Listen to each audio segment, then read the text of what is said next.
Hello, today I'm interviewing Davide Bozzato, who's an actor, adventurer, bon vivant, and the director of the Casanova Museum in Venice. So he's got some interesting things to talk to us about the life of Casanova and the future of the museum. Please like and subscribe below and let me know what you think.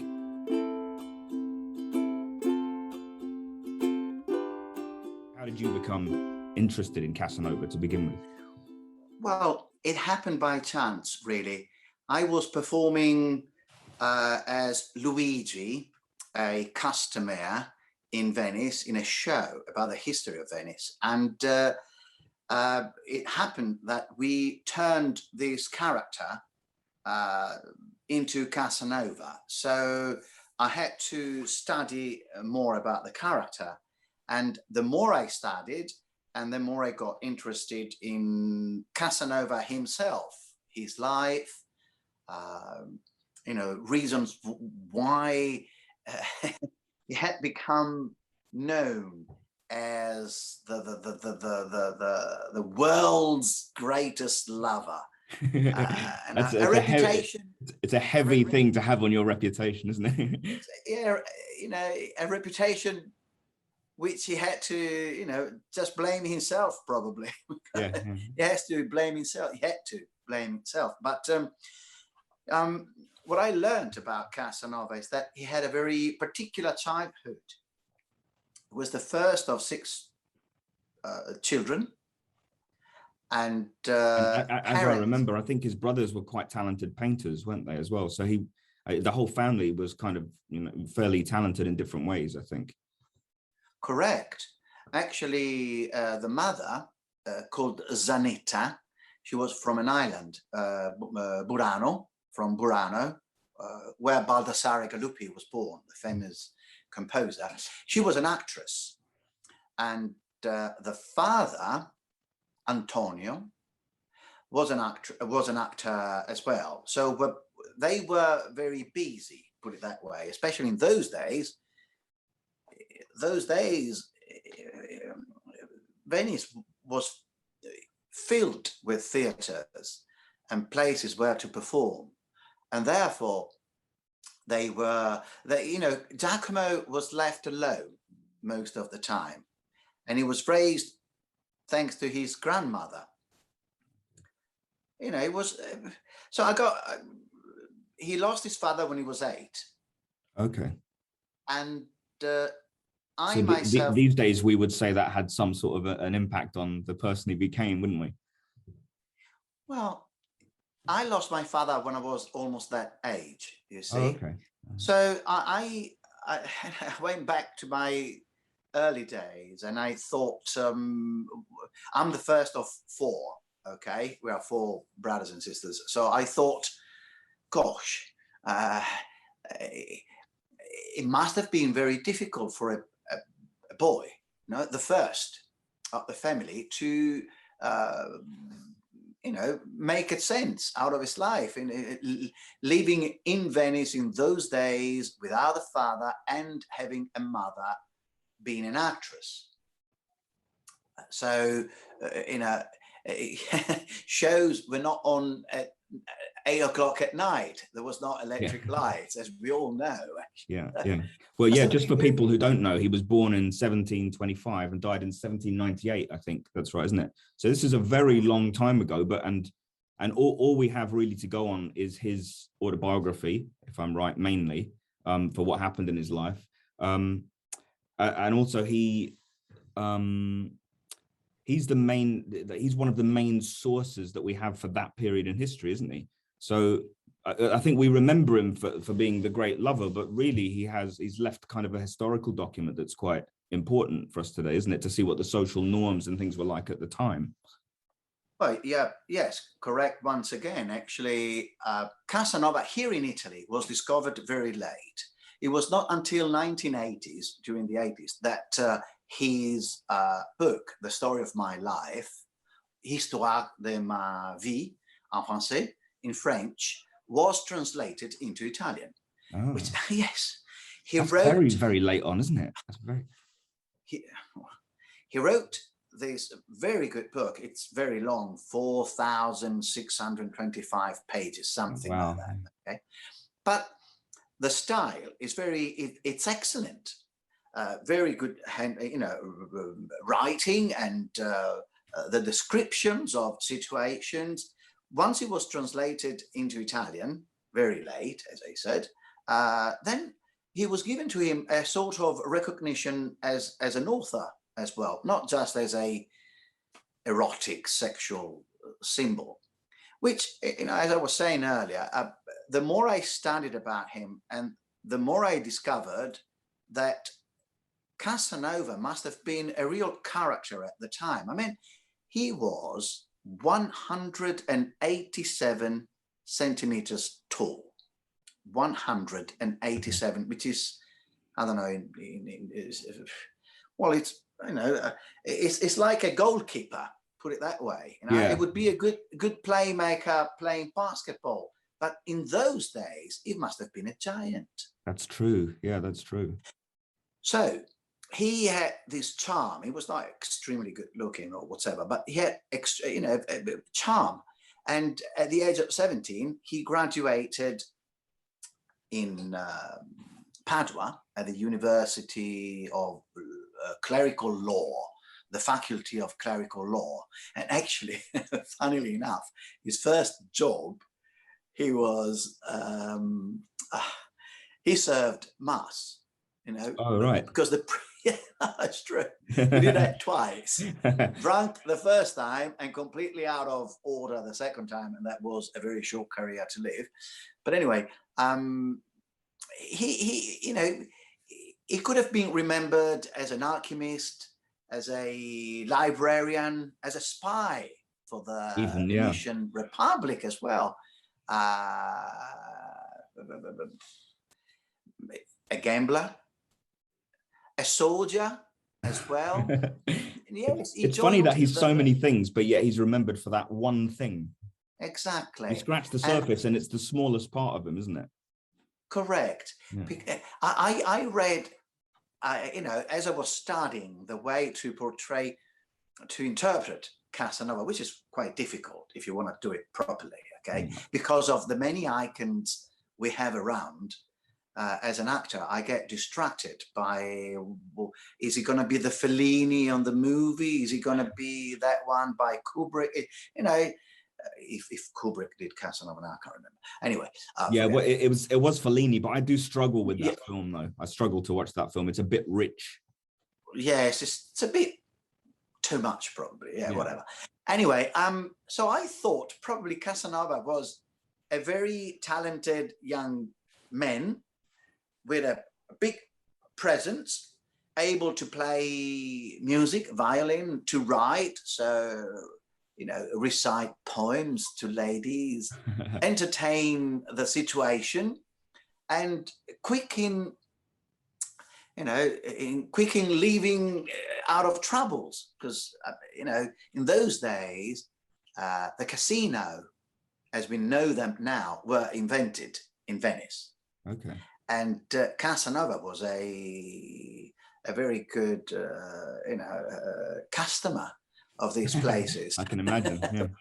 Yeah. So he left a debt here, a debt there. Which one of the reasons why he left Venice to join the Venetian regiment in Corfu, the island, was because he was full of debts. So it was actually strong advice to change the air, put it that way. He was always running away, really.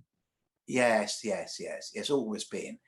But he also was taken care by some noblemen here in Venice, who actually looked after his financial situation as well. Okay. Because he was always skint. He was always out of... Well, it's nice that you can have a benefactor to look after you then. I think I could do with one of those. Oh, yes. The legend has it, he saved this man's life. He was about to drown in the lagoon, and he saved his life. And after that, they became very close acquainted, and he was granted many services by this nobleman, Venetian nobleman, very, very powerful as well. Okay. And that's how he got away from a lot of troubles. That was a bit of luck. Yeah. Yes, it was. Yeah. Acting Casanova, it's not that easy if one gets into his life. Okay.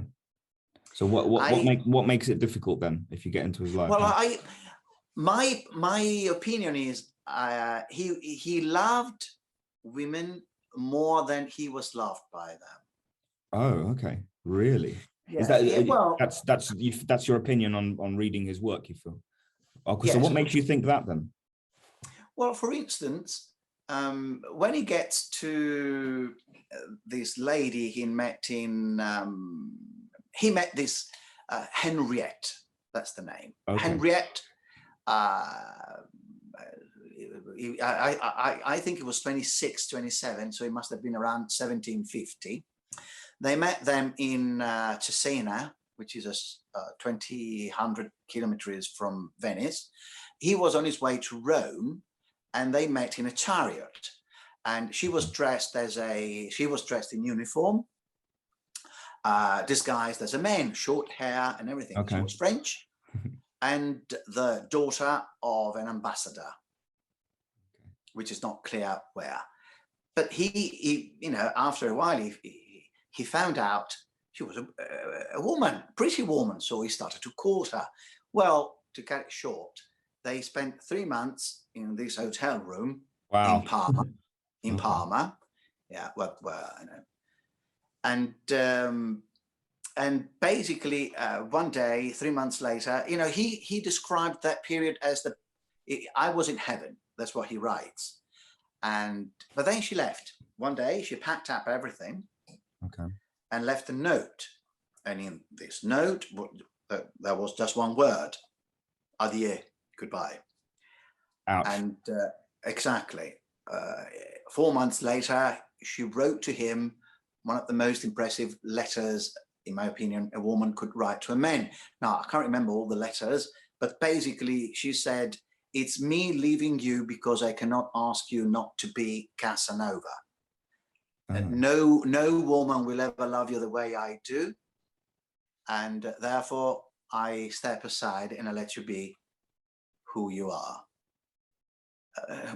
Very peculiar, very particular kind of letter. He was very touched, and I think he suffered a lot from this loss, and because probably he really fell in love with this woman. Yeah.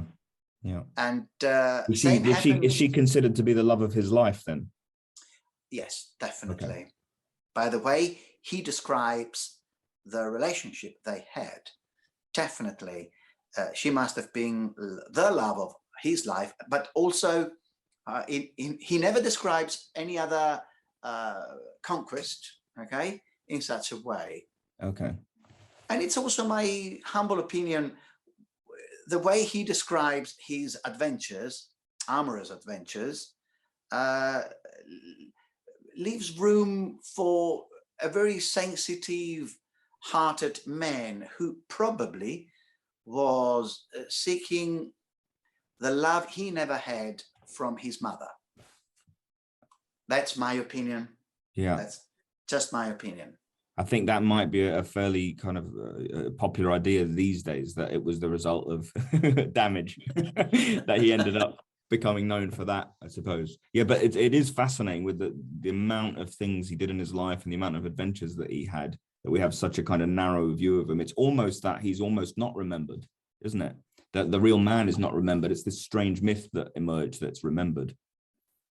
Well, yes, probably because we have just one book, and he was an autobiography, and maybe he flourished here and there, he beefed it up.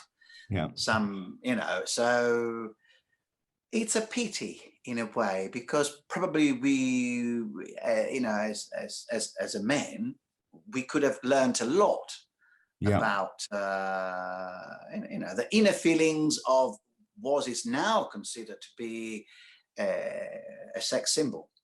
Yeah. which is Yes, strange. I think in some ways it says more about us that we've got such a vast work to draw on, and the things that we draw on are based on that view of him. I think it says more on the people looking at the book than it does about him, really, in some ways. yes, correct. Once again. But anyway, that's how I managed to get into the Casanova's costume, in a way, Okay, yeah. performing here in Venice in English to international audience for That many must have been years. spectacular to be part of that, though, was that? That must have Oh, been it was amazing. great. Yeah, I can imagine. Great show. Oops, sorry. That's Great all right. show. We went on for 7 years almost. Wow. It was a British production, British investors. What was the name of the production? Venezia, the show, at Okay. Teatro San Gallo.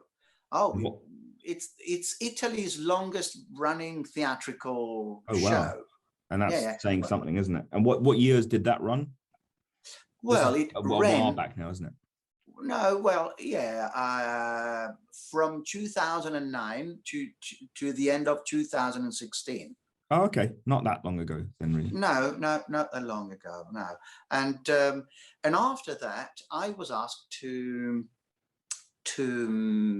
direct the newborn Casanova's museum, and Okay. and that was a brilliant idea by this private, because the museum was a private adventure enterprise anyway.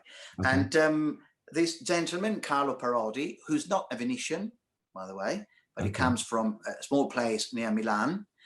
He invested energy, money, hopes in this adventure. It was really an adventure. Yeah. Because Venice is very peculiar. So we found a palace, the first place, the noble floor of this huge Venetian palace, and that was set as the first Casanova museum in the world, and it had to be in Venice, of course. Of course, yeah. Of course, response was good. Could have been better. A bit tepid, I would say. I would imagine it'd be really popular with tourists, though, was it not? Correct. Yeah. Correct. Yeah, let's say the Venetians didn't really understand straight away the importance.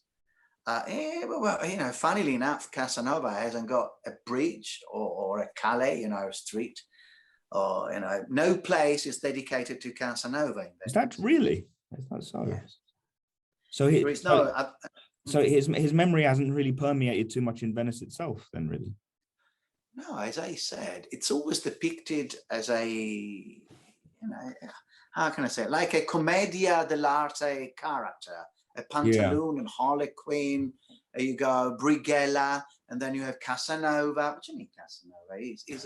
He's a literate man. He's done so much. He achieved, a lot of things. And no, Casanova is like, a small. He's got a small part in this great movie, which is the history of Venice. Put it that way, marginal part. Like, oh yes, well, Casanova. There is not no place dedicated to him. He's quite often depicted in the movies in the same way, isn't he? Like a jokey kind of figure. But yet, when you you need only be a few pages into the autobiography, and you can see it's nothing like the way he actually was. Yes, but probably there must be a reason why he went this way. Yeah. And I can't understand if you ask me, but there must be a reason why. I don't know. Yeah. I mean, Lord Byron here in Venice has got a big plaque, a plaque. Sorry. Yeah. With written here, Lord Byron lived from and he wrote a lot of his poems and stuff like that. And Giacomo Casanova's got a very, very small, tiny little thing.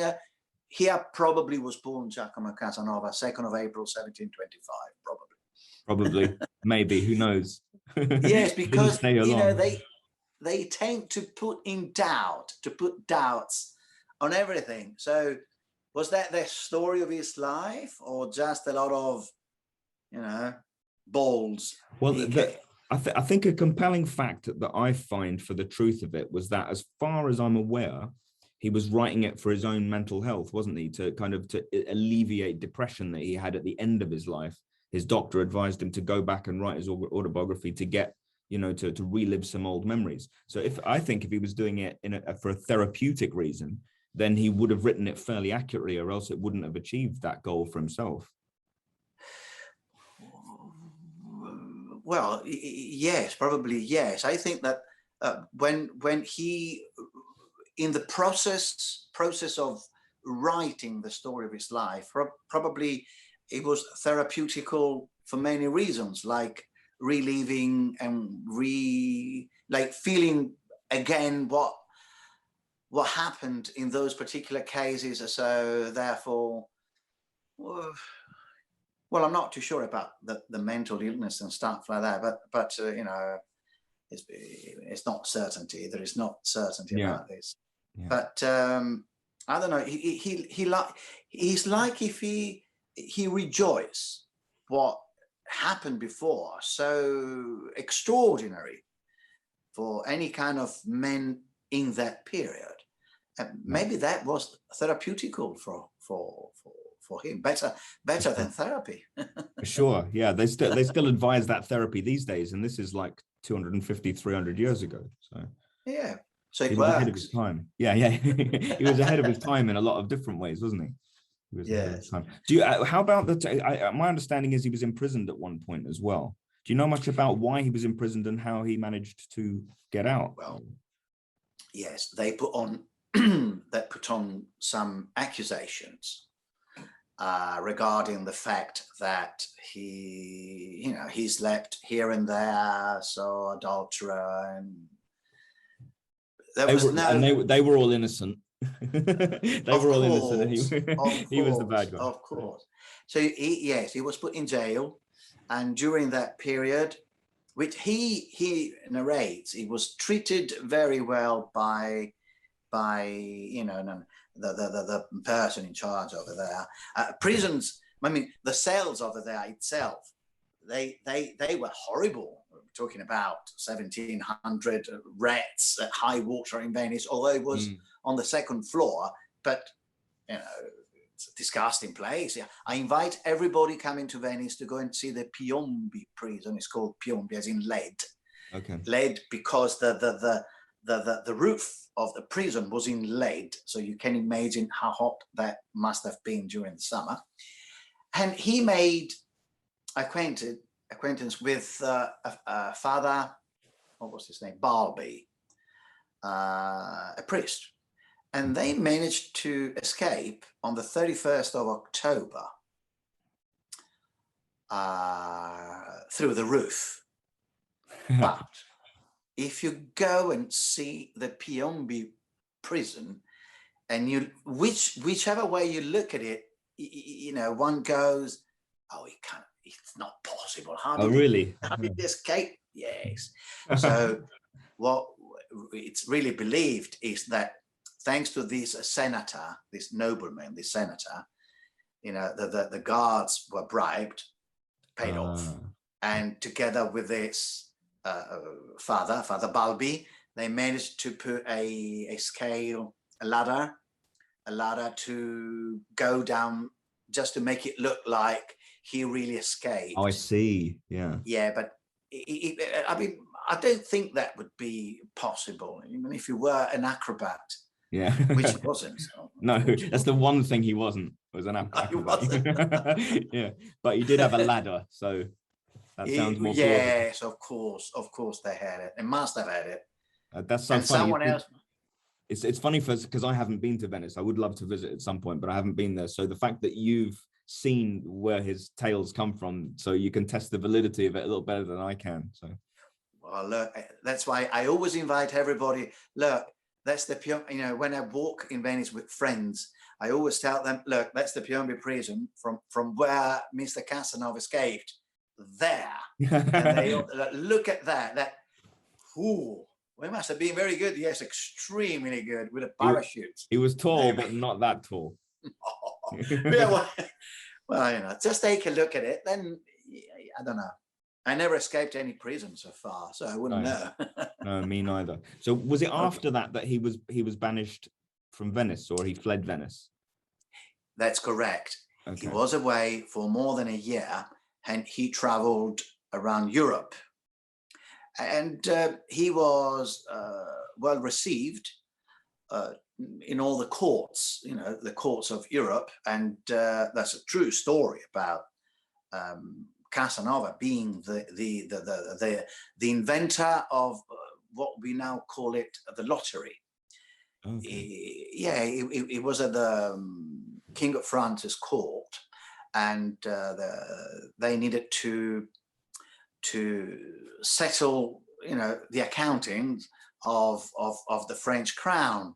And Casanova came up during a ball with this idea to have people to bet on something, and then you know, this that was the beginning of the first lottery in the world, and Casanova invented that. But by the way, coming from Venice, where we have the bridge of the ballotte, you know, the ballot. Okay. So here in Venice, the election of the Doge, who was the top, you know, it's like the king, but we didn't have a king in Venice because it was a republic. So the Doge was elected. The Doge was an elected leader then? Was elected, going through a very complicated process, but with the ballotage, no, there was this young kid, 10 years old kid chosen, and he would pick up one of the ball, and that's why we got the bridge of the ballotte, the balls, a ballot. Okay. So you know, coming from Venice, maybe, you know, pick up a number, that's the lottery, and you get people to bet. Maybe, you know, maybe that's where he took it from. He went to London, where I believe you are. I am. And he wrote quite nice things about his staying in England. Then he went to Germany, France, Prague as well. And he met his mother in Austria, who was the lover of the Grand Duke of Austria in that period, you know. And he was very happy to meet with his mother again. Eventually, he came back to Venice. Before he left permanently.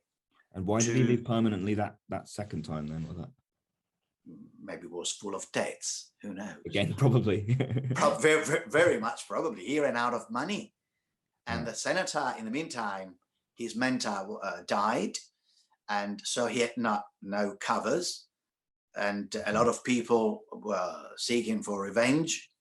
And therefore, once again, he changed air, as we say here in Venice. You know, he moved away, and he got this work as a librarian at Dux, which is a town where he died in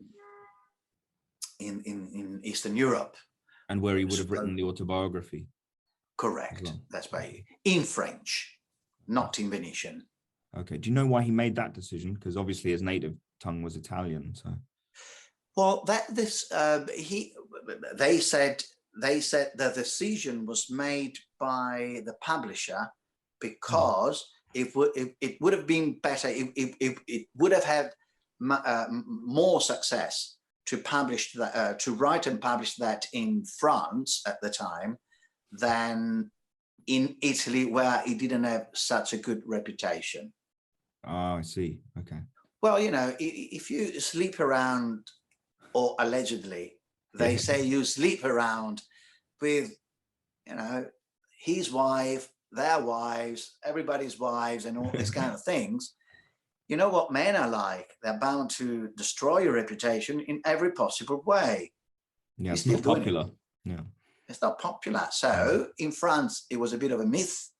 And therefore, he wrote that in French, which it was very good, actually, because he spoke when he was younger, much younger. You know, when he went to study in Padua, at the age of when his father died, shortly after, he went to study in Padua, and his mentor, Father Gozzi, Gozzi, was a very educated man, and he had such an extensive library in which actually Casanova spent a lot of his time as a child.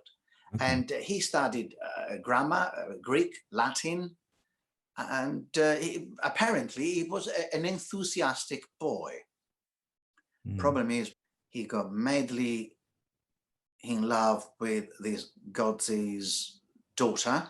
Again, another madly in love. It was 5 years. She was 5 years older than he was, and apparently she initiated him to the pleasure of life. That's Okay. That's what they say. I mean, I wasn't there, so No. No, we only have his record, so what can we do? We can just rely on him. Exactly. It's strange, isn't it? Because we've only got his word for what happened. So when he's talking about some maybe heinous things that he'd done and that you don't believe, it's tricky because you're using his word to kind of judge himself. So if his word isn't really well trusted, then it's hard to criticize things that he criticizes himself for, because you're not trusting what he said. So you get caught in this loop of, well, what do we do with him? Correct. Yeah. And that's the very reason why probably he has never been taken seriously. Maybe. Yeah, it's hard to verify everything, isn't it? It would have been different if someone else had written what he had to say. Who knows? It's like Marco Polo in a way. Yeah. Same in Venice, you know. He wrote his stories to Rustichello di Pisa when he was in jail in Genoa, when he was made prisoner by the Genovese. And people used to call him Il Milione, the million, because some people said it was a million lies, or because when he described things, he said, oh, we have millions of gold, diamonds and stuff like that.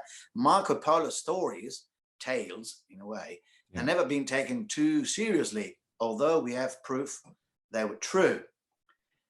We have a lot of proofs, actually.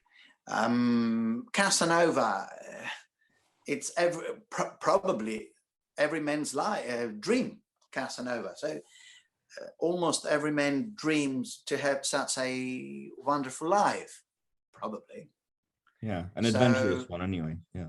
Yes, that exactly. So, there is a bit of envy, in my opinion, which plays a role when we approach Casanova. Yeah, and the criticisms of him as well. I think you're Correct. right there. So we see it through that lens, don't we, of disbelief. Whatever. It's not true. It's I want it to be me, so it's not true. Oh yes. That's not possible. You can't have all that girls like, no way, he's a liar. Well, it happens nowadays, doesn't it? It does, for sure. Yeah. So yes. you mentioned we briefly talked about the museum there. Do we know the museum is not currently open? Do we know if it has a future? Well, the reason why we closed the museum was because on 12th November 2019, as you probably know, Venice was hit by what we call it acqua granda, the big water, high tide. It was enormous, and a lot of activities went bust, really, as in destroyed. The tidal was too high, and although we set the museum in such a way that we should have been protected, having the water risen to a certain level, it was much too high to predict. And a lot of the equipment went destroyed. We had moved to this new location, who was called Casa Malipiero, in which Casanova, when he was 17, 18 and 19, used to go and entertain with music and other things. This old man. That's another story, because that's another story. Casanova was in love with Teresa Imer.